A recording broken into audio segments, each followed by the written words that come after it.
In one of the most disturbing cases ever shown on My Strange Addiction, a Tennessee woman named Casey developed a heartbreaking obsession after her husband Sean died suddenly from an asthma attack. Stricken with grief, she began carrying his urn everywhere, talking to it, sleeping beside it, and treating it like her husband was still alive. One day, when some of the ashes accidentally spilled on her hand, she instinctively licked them off, and soon enough became addicted to doing it deliberately. She admitted to eating the ashes up to 5 times per day, worried that if she ever stopped, she'd truly lose him forever. The ashes reportedly tasted like sand and rotten eggs, but she couldn't resist the rare feeling of closeness it gave her. Over time, she eventually consumed nearly a pound of her husband's remains, until appearing on the show finally made her realize how far her grief had gone. After filming, Casey entered therapy and eventually stopped consuming the ashes, keeping his urn nearby as a reminder of love rather than loss. In one of the most disturbing cases ever shown on My Strange Addiction, a Tennessee woman named Casey developed a heartbreaking obsession after her husband Sean died suddenly from an asthma attack. Stricken with grief, she began carrying his urn everywhere, talking to it, sleeping beside it, and treating it like her husband was still alive. One day, when some of the ashes accidentally spilled on her hand, she instinctively licked them off, and soon enough became addicted to doing it deliberately. She admitted to eating the ashes up to 5 times per day, worried that if she ever stopped, she'd truly lose him forever. The ashes reportedly tasted like sand and rotten eggs, but she couldn't resist the rare feeling of closeness it gave her. Over time, she eventually consumed nearly a pound of her husband's remains, until appearing on the show finally made her realize how far her grief had gone. After filming, Casey entered therapy and eventually stopped consuming the ashes, keeping his urn nearby as a reminder of love rather than loss. Pop icon Britney Spears has lived through one of the most disturbing public downfalls in modern celebrity history. After a 2007 breakdown that saw her shave her head and attack a paparazzi's car, she was placed under an involuntary psychiatric hold, and shortly after, her father gained full control of her life through a conservatorship that lasted 13 years. During that time, Britney claims she was drugged, forced into rehab, and even denied basic freedoms like driving, marriage, or spending her own money. Even after regaining her freedom in 2021, Britney has described the trauma as something that crushed her soul, leaving her forever haunted by the years she spent as a prisoner of her own fame. This driver was extremely lucky they lived in Australia, where cars are right-hand drive. At just 9 years old, Louis Joseph Xavier, the oldest son of King Louis XVI and Marie Antoinette, suffered a fatal injury after a fall. He admitted he'd been pushed but refused to name the culprit, afraid they'd be punished. The wound became infected and he died in agony soon after, but never ratted on his friend. His death shattered his parents. Both would be executed just 2 years later, as the monarchy he was meant to inherit completely crumbled. In March of 2019, rising Liverpool indie duo Hers were in the middle of their first US tour when tragedy struck. After performing a packed show in Phoenix, 24-year-old Stephen Fitzpatrick and 25-year-old Alden Lauding began their overnight drive to California with their tour manager. Just before 1 a.m., their van was hit head-on by a pickup truck driving the wrong way on Interstate 10. The collision erupted into flames, killing all 4 men instantly. Investigators reported no signs of braking and found an open container in the wrong-way driver's wreckage, suggesting alcohol may have been involved. Just hours earlier, the band had posted that their US tour was going swimmingly and that they were almost home. Their debut album, Invitation to Hers, would become their final record. In 2012, a Pennsylvania tree worker named James Valentine was trimming branches high off the ground when his chainsaw suddenly kicked back. In an instant, the blade plunged deep into his neck and shoulder, stopping just millimeters short of severing vital arteries. Miraculously, the chain jammed before it could spin further, but the saw itself remained embedded in his flesh. First responders found him conscious, with the chainsaw still lodged in place, and carefully stabilized it as he was airlifted to a trauma center. After hours of delicate surgery, doctors successfully removed the saw and repaired the massive tissue damage. Against all odds, Valentine made a full recovery. In 1996, 31-year-old Canadian man Blair Adams suddenly became convinced someone was trying to kill him. He abruptly withdrew his life savings, emptied his safety deposit box of gold, cash, and jewelry, and made several frantic but failed attempts to leave the country. After being denied entry to the US, he inexplicably abandoned his construction job in Vancouver, flew to Washington, D.C., rented a car, and began driving aimlessly across multiple multiple states. Witnesses described him as paranoid and agitated, constantly checking over his shoulder and telling strangers someone was after him. Days later, his naked body was found in a Knoxville, Tennessee parking lot, his clothes torn and scattered around him, along with $4,000 in cash, gold, and jewelry, none of it stolen. An autopsy revealed he had sustained many cuts and abrasions consistent with a struggle, and a violent blow had ruptured his stomach, causing sepsis and eventually death. Yet there was no weapon found, no DNA evidence pointing to a killer, and his car keys were found tossed under a nearby vehicle. Hotel staff recalled him pacing in the lobby the night before as if waiting for someone. Nearly 3 decades later, Blair Adams's death remains one of the most baffling unsolved cases in North America. November 10, 1975, the SS Edmund Fitzgerald, one of the largest freighters to ever sail the Great Lakes, vanished without a single distress call. She was hauling 26,000 tons of iron ore across Lake Superior, a route sailors today still call the graveyard of the Great Lakes. As a brutal storm ripped across the lake, wind gusts reached hurricane force and waves rose over 30 feet. Nearby ships radioed that the Fitzgerald was taking whitewater over the deck, and her radar was down, vents smashed, and one of her lifeboats already torn apart by the waves. At 7:10 p.m., Captain Ernest McSorley made his final transmission, "We are holding our own." Minutes later, the 729-foot ship dropped off radar completely. When search teams managed to locate the wreck 2 days later, the bow was found buried more than 20 feet into the lake bed, showing how quick the ship plummeted through the water. The crew quarters were crushed flat, showing how violently the ship hit the bottom. So fast, the men never even reached their emergency stations. Divers later found crew hard hats still sitting neatly in their storage racks. All 29 crew members were lost, as not a single body was ever recovered. While the exact cause of the sinking still remains a mystery, many experts believe the Fitzgerald was struck by a rare Three Sisters, a set of massive rogue waves that can swallow a vessel in seconds, snapping the large ship in two and sending all 29 men to their graves 530 feet below the surface. In 1995, divers retrieved the ship's bell, the only piece ever brought to the surface, and replaced it with a memorial bell engraved with all 29 names. Every November 10th, it's rung 29 times, one toll for each life lost. And Sports Broadcasting Hall of Famer Marv Albert, long known as the voice of basketball, was one of the most recognizable play-by-play commentators in NBA history. But in 1997, his career nearly collapsed after he was convicted of forcing a woman to perform oral sex on him. Evidence included bite marks matching his teeth and semen found at the scene. Another woman accused him of assault after arriving at his hotel room to find him wearing only silk panties and a garter belt. Albert pled guilty to assault and battery, was fired from NBC, and vanished from broadcasting, only to return less than 2 years later. Despite it all, he went on to call games for decades, still celebrated as one of the sport's most iconic voices. In 2007, 19-year-old Michael John Anderson from Minnesota lured a woman to his home using a fake Craigslist ad for a babysitting job. When 24-year-old Catherine Olson arrived, he shot her in the back, dragged her bleeding body down a staircase, and stuffed her into the trunk of a car, which he later abandoned. When questioned, Anderson chillingly confessed that he killed her simply because he was bored and wanted to know what it felt like.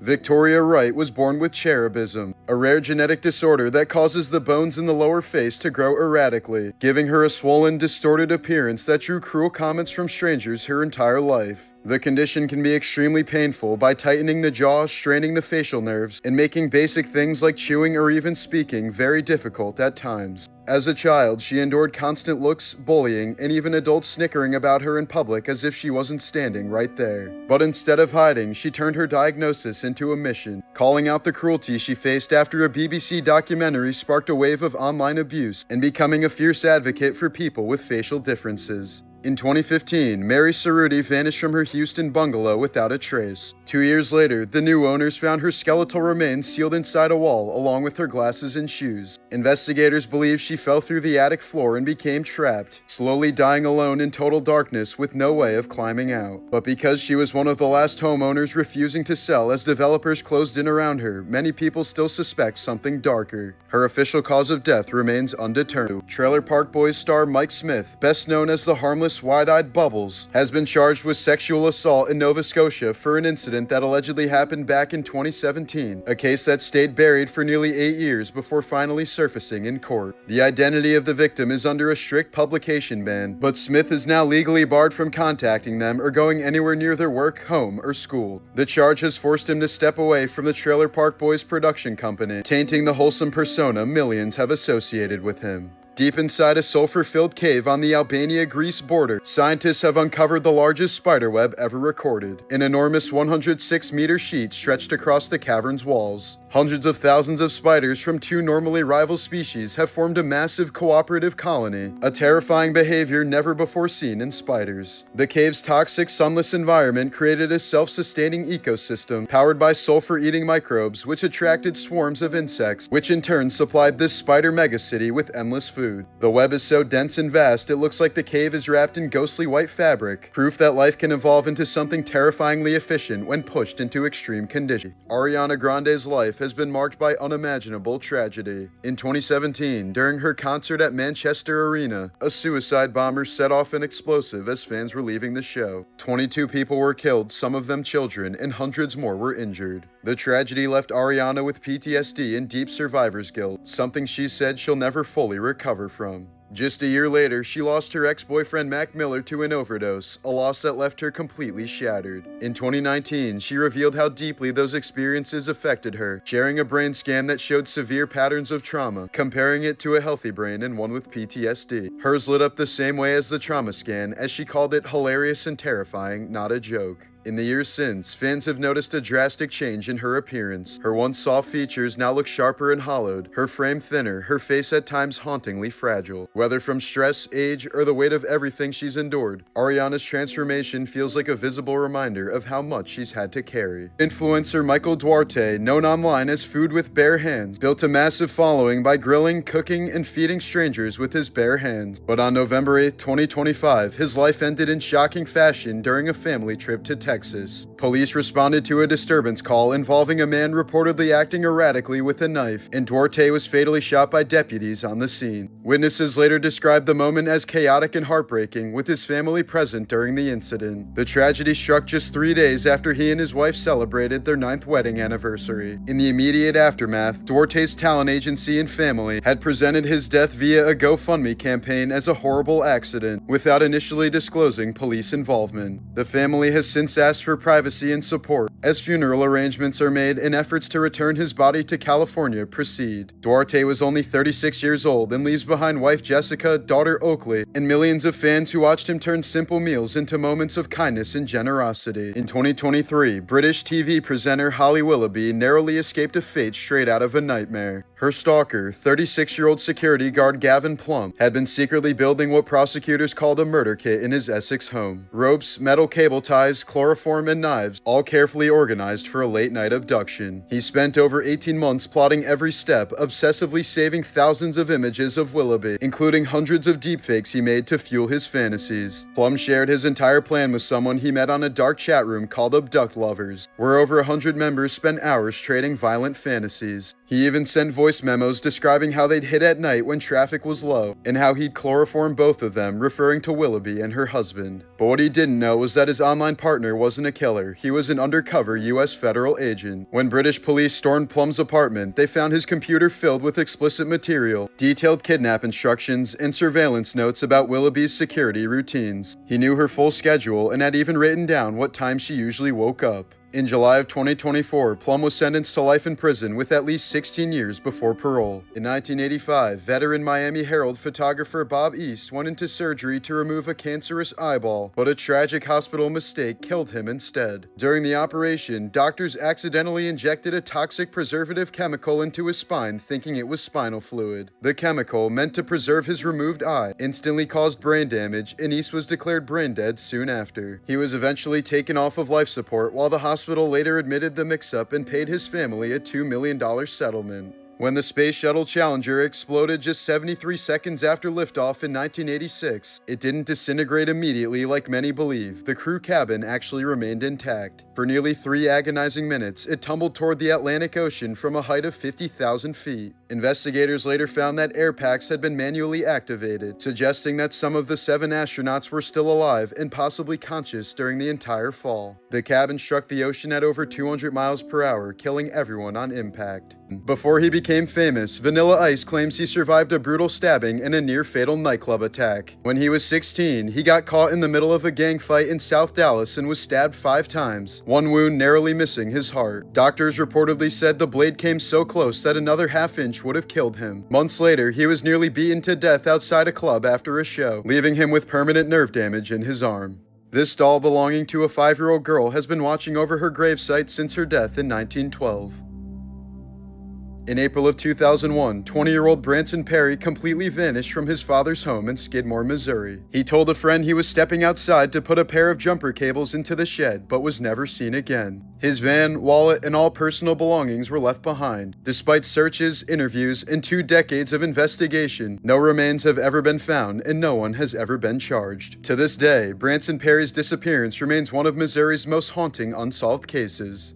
In 2010, 77-year-old rancher and hunting expert Don Alejo lived alone on a piece of land near Ciudad Victoria, Mexico, when a local cartel began demanding that he hand over his ranch, a common tactic in the region. They suddenly gave him 24 hours to vacate the property or be killed. Alejo told them he'd think about it, but instead, when the cartel left, he prepared for war. That night, he stayed up fortifying his home. He barricaded doors, moved furniture into firing positions, and set up multiple loaded rifles and shotguns at windows facing all approaches. At dawn, several cartel trucks rolled in expecting an easy takeover, but instead, the gunmen walked straight into a one-man ambush. From inside the house, Don Alejo opened fire with military-level precision. The firefight lasted nearly an hour, and by the time authorities arrived, they found 4 cartel members dead and at least 2 more critically wounded. The house was torn apart by gunfire, and Don Alejo was found inside, killed by return fire, still clutching his shotgun. Mexican Marines who processed the scene later said it was obvious he knew he wouldn't survive. He had prepared it as a final stand. Don Alejo's ranch was never taken by the cartel, and he became a national symbol of defiance in a region where most people are too terrified to fight back.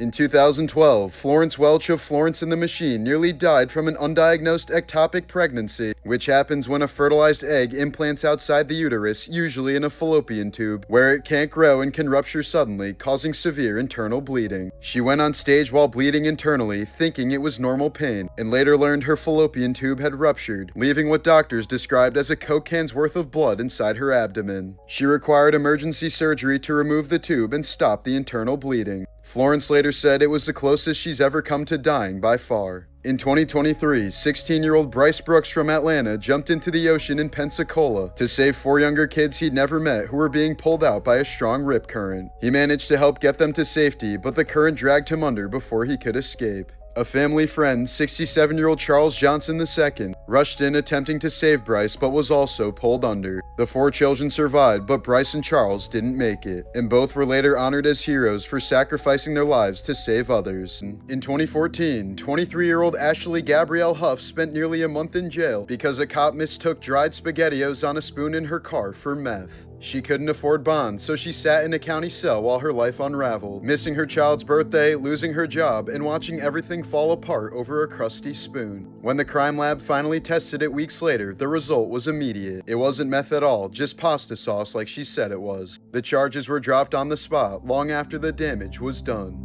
In 1999, 11-year-old Mikkel Biggs vanished from a quiet neighborhood in Mesa, Arizona while waiting for the ice cream truck. Her younger sister ran inside for less than 2 minutes, and when she came back, Mikkel was gone. All that remained was her bike lying in the street, its front wheels still spinning, and the 2 quarters she'd been holding to buy her treat. Despite massive searches and decades of leads, no trace of Mikkel has ever been found, as her sudden disappearance remains one of Arizona's most haunting mysteries. At 89 years old, Alice and Ellen Kessler, the iconic twin performers who spent decades dancing in perfect sync, chose to die the same way they lived, side by side. On November 17, 2025, the twins underwent a medically assisted death together inside their home near Munich, a procedure they had planned, consented to, and carried out themselves, using life-ending medication supplied legally through Germany's Right to Die framework. Police found no signs of foul play, a doctor and a lawyer were involved, and officials said the decision was well considered with no evidence of crisis or coercion. Assisted suicide has been legal in Germany since a landmark 2020 ruling that affirmed a person's constitutional right to a self-determined death, as long as the act is voluntary and self-administered. After a lifetime of shared stages, shared fame, and shared identity, the Kessler twins made one final synchronized exit, even requesting that their ashes be placed in the same urn. During British rule in India, one of the most horrific execution methods was blowing from a gun, tying a prisoner directly to the muzzle of a cannon and firing it straight into their body. Contemporary accounts from the 1800s describe bodies being torn apart instantly, with the head launched dozens of feet into the air and limbs flung in different directions. The technique was used most famously after the 1857 rebellion, and some museums in Pakistan and India still display wax reenactments of the horrific practice. It remains one of the most brutal documented execution methods in colonial history.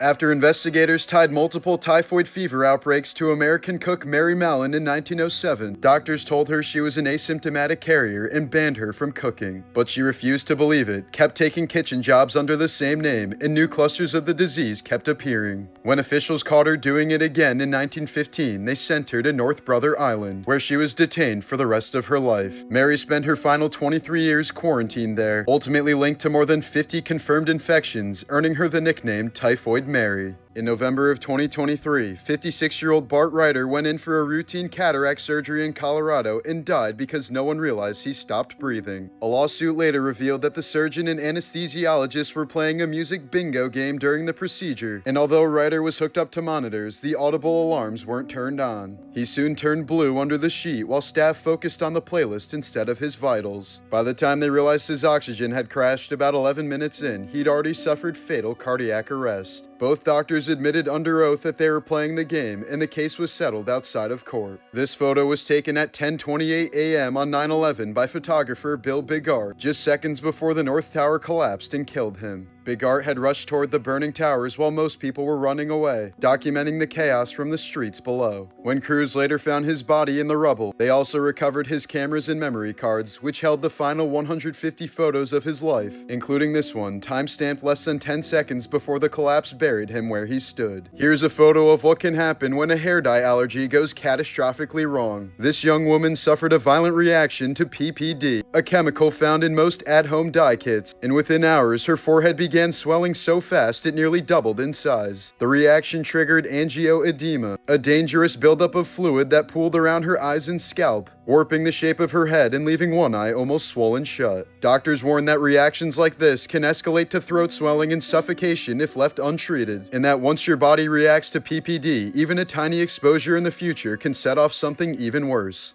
In Hangzhou, China, visitors can find two iron statues permanently forced to kneel, Qin Hui and his wife Wang. They were the officials blamed for framing and executing the national hero Yu Fei in 1142. For nearly 900 years, visitors have treated the figures as if they were still alive and deserving punishment, spitting on them and smacking their heads in a ritual of public contempt. The hatred ran so deep that locals had to keep rebuilding the statues multiple times because people kept destroying them, turning these kneeling effigies into one of the longest-running acts of symbolic vengeance in history.